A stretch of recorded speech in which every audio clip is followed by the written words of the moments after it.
Pemerintah Indonesia merespon cepat aksi penyanderaan yang dilakukan oleh kelompok Abu Sayyaf di Filipina dengan menggelar rapat koordinasi membahas upaya pembebasan 7 awak kapal yang disandera. Pertemuan membahas langkah tegas Indonesia terhadap hubungan bilateral dengan Filipina.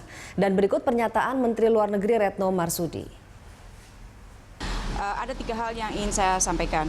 Pertama adalah bahwa crisis center yang memang sudah ada akan segera bekerja. Jadi crisis center ini sebagaimana teman-teman ketahui sudah bekerja pada saat upaya pelepasan sandera-sandera sebelumnya. Oleh karena itu kita on-kan lagi crisis center ini untuk menangani penyanderaan yang ketiga ini. Yang kedua, komunikasi intensif baik dengan pihak-pihak yang berada di Indonesia maupun yang berada di Filipina akan kita intensifkan. Tujuan komunikasi dan koordinasi secara intensif ini ada 2. Yang pertama adalah untuk mendapatkan informasi yang lebih detail mengenai masalah penyanderaan itu sendiri. Dalam artian kita sekarang berusaha untuk melocate di mana pihak siapa dan sebagainya. Sudah ada beberapa informasi yang mengatakan lokasi dan pihak yang menyandra, tetapi semuanya ini perlu kita verifikasi. Oleh karena itu kita akan melakukan komunikasi secara lebih intensif lagi. Nah, yang kedua, komunikasi intensif juga akan kita lakukan dalam konteks untuk menentukan langkah-langkah yang diambil untuk penyelamatan sandera. Ya pemirsa, kita mulai perbincangan kita dalam Prime Time Talk pada malam hari ini. Saya ke Pak Supyadin. Pak Supyadin, lagi warga negara Indonesia disandera oleh Abu Sayyaf. Masih sangat jelas dalam ingatan kita ketika 10 ABK disandera, diikuti dengan 4 ABK. Ya. Namun pada Mei lalu akhirnya bisa berhasil dibebaskan 14 ABK. Ada juga pertemuan trilateral antara Filipina, Indonesia dengan Malaysia. Tapi baru 6 minggu atau 5 minggu kemudian sudah berulah lagi gitu. Ini apa yang salah, Pak? Ya, pertama kita perlu protes keras ya dan mengecam langkah ini. Yang kedua memang kita perlu tegaskan dengan Filipina ya. Sebenarnya kelompok Abu Sayyaf ini dia kelompok pemberontakan terhadap pemerintahan Filipina yang sah atau dia teroris. Nah, ini harus jelas status ini. Ya kan? Kalau dia bilang pemberontakan di Filipina Selatan, pemerintah Filipina sudah memberikan otonomi pada Filipina Selatan. Gubernur pertamanya itu kan Nurmi Sori, yang notabene dia adalah mantan pimpinan MNLF gitu. Nah, sekarang dia sudah selesai jadi gubernur. Nah, sekarang muncul Abu Sayyaf. Ini yang perlu ditegaskan. Kalau itu teroris, ya, kalau saya cenderung teroris, mengapa? Kalau dia hanya memberontak kepada pemerintah Indonesia, mengapa dia harus ikut menculik warga negara di luar Filipina, kan begitu? Nah ini, artinya dia sudah bukan pemberontak murni. Dia kelompok, kalau saya katakan kelompok teroris. Berarti harus ada langkah yang tegas kalau itu teroris. Dan melibatkan dunia internasional barangkali. Ya bisa saja melibatkan internasional. Tetapi kita harus dorong pemerintahan Filipina, ya tentara Filipina untuk melakukan langkah tegas. Oke. Ya, itu. Ke Pak Beni, kalau Anda melihat di mana letaknya kesalahan ini? Apakah pertemuan trilateral kemarin yang tidak kuat atau pemerintah yang kurang tegas atau kenapa kok bisa berulah lagi dalam waktu dekat? Ya.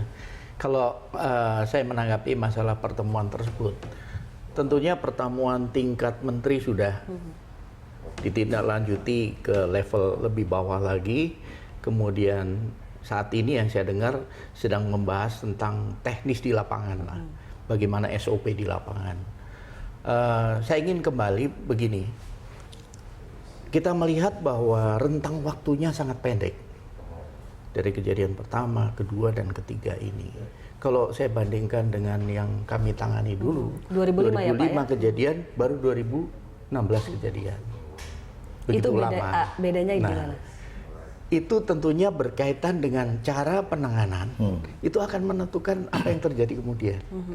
Saya pernah mengeluarkan statement ini pada saat diwawancara. Bagaimana cara penanganan ini akan berpengaruh ke depannya. Kejadian. Artinya apa? Bahwa para pelaku ini melihat, wah enak. Lagi dong. Enaknya apa ya? Di mana enaknya? Ya silahkan saja itu dijawablah oleh mereka yang waktu itu khususnya yang 4 itu saya dengar sendiri itu. Apa yang terjadi. Artinya ada keuntungan yang didapat oleh para penyandera ini dari menyandera warga negara Indonesia. Karena mereka itu kelompok-kelompok yang kidnapping for ransom. Artinya ada ransom yang didapat? Dia menyandra itu untuk cari uang. Jadi kembali ketika kita bicara Abu Sayyaf, memang UN list, daftar di UN itu Abu Sayyaf sudah masuk dalam daftar teroris. Sudah masuk berarti sudah masuk memang. dalam daftar Sudah jadi teroris. isu internasional begitu. Maka kelompok-kelompok kriminal ini pun oleh pemerintah Filipina untuk memudahkan masukkan mereka dalam kelompok teroris. Supaya menjustifikasinya lebih mudah lagi. Nah, dalam kaitan itu tentunya di samping trilateral yang sedang berjalan untuk ditindaklanjuti nanti di lapangan, tapi perlu diingat, apakah kemampuan 3 negara ini sama dari sisi finansial? Contohlah, rute dari Indonesia, dari Kalimantan bergerak masuk perbatasan dengan Filipina sampai ke tempat tujuan, ini jauh. Berarti cost-nya lebih tinggi yang di Filipina daripada di Indonesia. Pertanyaannya, apakah Filipina sanggup? Ini harus dipertimbangkan. Kemudian banyaknya faksi seperti tadi sudah disinggung, banyaknya faksi di sana yang tidak terkendali juga menjadi masalah. Nah, saya dalam beberapa kali diskusi menyarankan apa yang dilakukan oleh Yayasan Sukma itu namanya diplomasi budaya. Itu perlu justru dikembangkan terus untuk bagaimana kita menyentuh hati masyarakat di sana. Jangan salah, Al-Habsyi ini saya, ibunya seorang guru, Pak. Ya. Bayangin, anaknya jadi penyandra. Ketika kita bisa menyentuh mereka, setidaknya lah, janganlah nanti mereka mengusik orang Indonesia. Target kita sederhana saja. Kita sebagai saudara, sebagai komunitas di wilayah ASEAN ini, untuk janganlah menjadikan warga negara itu target. Nah, masalahnya sekarang dengan kejadian yang ketiga ini tentunya untuk merubah image atau merubah nanti cara pandang mereka bahwa WNI ini sasaran empuk.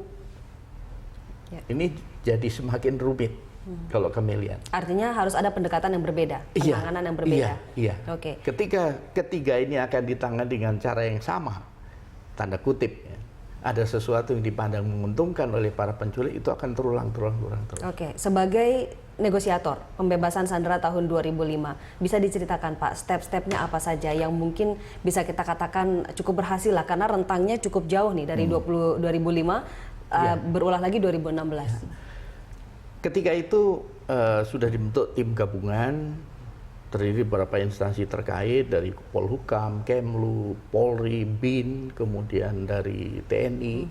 Kita sama-sama kita menunggu reaksi dari militer. Ternyata reaksi itu baru muncul 3 bulan dari waktu penyanderaan. Mereka melakukan operasi intelijen, menyusupkan 2 agen intelijennya seolah-olah sebagai pemasok logistik ke kelompok ini.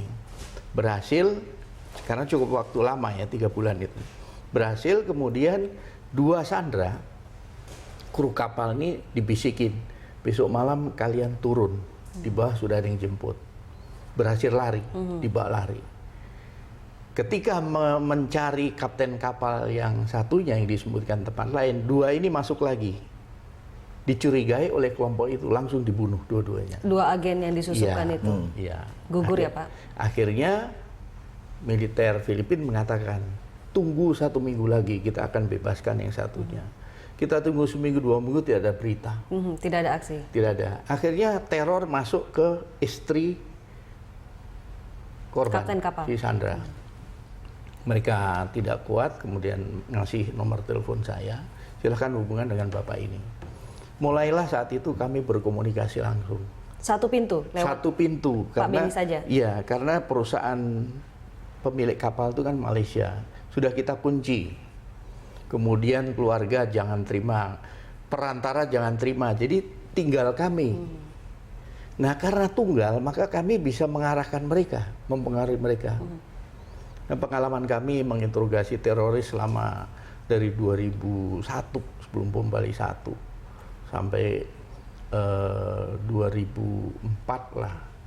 Itu menjadi bekal kami ketika kami bernegosiasi. Bagaimana mempengaruhi mereka, bagaimana mengarahkan mereka. Ternyata sentuhan yang kami lakukan mengena selama 3 bulan. Risikonya tiap tengah malam kami bangun harus menerima telepon mereka. Tapi ketika itu juga minta tebusan kan Pak? Tahun Tetap 2005. minta tebusan. Tetapi kita katakan kita tidak punya uang. Dan memang sampai akhirnya tidak ada sepeser pun Tidak yang ada. dikeluarkan Karena untuk perusahaan membayar juga tebusan. mau keluar uang. Nah, setelah kita lakukan pendekatan terus, kita sesama, yang Anda sandra siapa, kemudian kami menggunakan beberapa jalur jaringan yang masuk ke sana, yang juga punya pengaruh, khususnya para ibu. Saya katakan Pendekatan keluarga, Pak. pentingnya para ibu di sana ini, sebenarnya Al-Habsyi saya ini bisa melalui ibu. Nah, itulah yang kemudian membuat mereka lemah. Melemah, kita paling mengirim logistik apa yang diperlukan oleh mereka untuk kepentingan hidup dan sebagainya. Sampailah kita tentukan hari hanya, kita bersama beberapa orang untuk bisa mengambil dengan selamat, kita kembali ke Indonesia. Ketika itu operasi intelijen total, media nggak ada yang tahu, tidak ada pemberitaan. Betul-betul tertutup ya? Betul-betul tertutup. Kemarin kalau media tidak manggil saya juga, saya nggak cerita apa-apa. Nah, itu gunanya ketika memang tidak ada pemberitaan, sepi, maka si penyandra berpikir, udah nggak ada gunanya ini. Sudah nggak ada nilainya lagi. Karena tidak ada pressure kepada pemerintah, tidak ada pressure kepada pihak keluarga, juga tidak ada pressure karena sudah kami ambil alih. Nah, menurut kami ke depan ini menjadi penting, best practices kemarin, kasus kemarin, mana-mana yang bisa diadop, dikembangkan seperti Yayasan Sukma, dan mana-mana yang ya kita harus jangan lakukan lagi. Kalau lakukan lagi yang terjadi, nah satu hal, kita semua berharap penanganan ini cepat. Semua, kita semua, masyarakat, keluarga, tapi dan berdasarkan pemerintah. pengalaman Pak Beni kan berbulan-bulan. Tetapi ketika kita ingin cepat, tapi menggunakan cara-cara yang tidak tepat, ya terulang. Pilih mana? Jadi lebih kepada pendekatan kemanusiaan dan diplomasi itu kuncinya. Diplomasi budaya menjadi penting karena pengalaman kami, sekeras apapun orang itu, sejahat apapun orang itu, dia tetap manusia. Kalau mereka minta tebusan, jangan dituruti. Jangan dituruti. Karena mereka akan mengulangi lagi perbuatannya. Baik, saya harus jeda dulu Pak Beni dan Pak Supyadin. Kita akan lanjutkan perbincangan di segmen berikutnya. Pemirsa tetaplah di Prime Time Talk, kami akan kembali.